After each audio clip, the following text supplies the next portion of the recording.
پاکستانیوں، امریکہ کی اصل طاقت کیا ہے؟ روس اور چین کی سب سے بڑی کمزوری کیا ہے؟ آج سے 20 سال پہلے کوئی روس اور چین کی موجودہ طاقت کا اندازہ نہیں کر سکتا تھا۔ 10 سال پہلے کوئی چینی گاڑیوں کی کامیابی نہیں دیکھ سکتا تھا، لیکن امریکہ کی غلطیوں اور جو یورپ ہے اس کی غلطیوں سے چین اور روس نے صبر اور خاموشی سے فائدہ اٹھایا۔ چین نے اپنی 1.5 ارب کی مارکیٹ کو غیر ملکی ٹیکنالوجی کے لیے پرکشش بنا دیا اور پھر اسی مغربی جاپانی ٹیکنالوجی کو نقل کرنا شروع کر دیا، پھر اسی ٹیکنالوجی کو بہتر کیا اور اپنی ہیومن ریسورس کو سکلڈ بنایا، تو 1.5 ارب مارکیٹ کی جو لوگ ہیں اس کے اوپر ایک انڈسٹریل جوائنٹ پیدا ہو گیا۔ چینی انڈسٹری مغربی اور جاپانی انڈسٹریز کو کھانا شروع ہو گئی۔ یہ بات یقینی ہے کہ چین آئندہ 5 سے 15 سال میں امریکہ سے پہلی پوزیشن چھین لے گا، لیکن اس کا انحصار ٹرمپ کے 5 سال میں امریکہ کتنا تباہ ہوتا ہے اور امریکہ کی اگلی حکومت کتنی دانشمندی کا مظاہرہ کتنی جلدی کر سکتی ہے۔ لیکن جب تک یورپی یونین اور امریکہ کو بھارت کی مارکیٹ کو ملا کر کل 2.5 ارب کی آبادی یا مارکیٹ مہیا رہے گی، اس اتحاد کو کوئی نہیں ہرا سکتا۔ یعنی بھارت کی 1.5 ارب مارکیٹ فیصلہ کرے گی کہ یورپ امریکہ بمقابلہ روس چین میں کون جیتے گا۔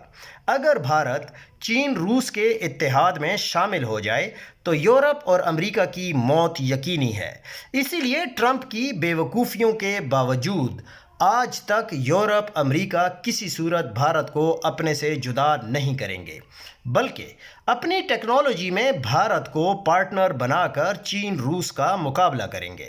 یہی وجہ ہے کہ یورپ نے بھارت کے ساتھ فری ٹریڈ اور امریکہ نے منرلز اور AI کا معاہدہ بھارت سے کر لیا ہے۔ بھارت ملائیشیا اور مغربی ممالک کی مدد سے سیمی کنڈکٹر کا مینوفیکچرنگ میں گلوبل پاور بننے کا مشن لانچ کر چکا ہے۔ اب آتے ہیں چین روس کی کمزوری اور امریکہ یورپ امریکہ جاپان کی طاقت کی طرف۔ ٹرمپ اور اس سے پہلے امریکی حکومتوں کے غلط فیصلوں نے امریکہ کو کمزور کیا، لیکن ایک بہتر امریکی حکومت امریکہ کو دوبارہ مضبوط بھی کر سکتی ہے۔ ٹرمپ کا مواخذہ ہو سکتا ہے اور اگر نہ بھی ہوا تو ٹرمپ کا مستقبل بہت زیادہ قریب ہے اور وہ بہت زیادہ تاریک بھی رہے گا، کیونکہ ٹرمپ کے فیصلے امریکہ کے لیے فائدہ مند نہیں بلکہ زیادہ نقصان کا باعث بن رہے ہیں۔ اس کا انجام اچھا نہیں ہوگا۔ جتنا عرصہ ٹرمپ رہے گا امریکہ زوال پذیر ہوگا۔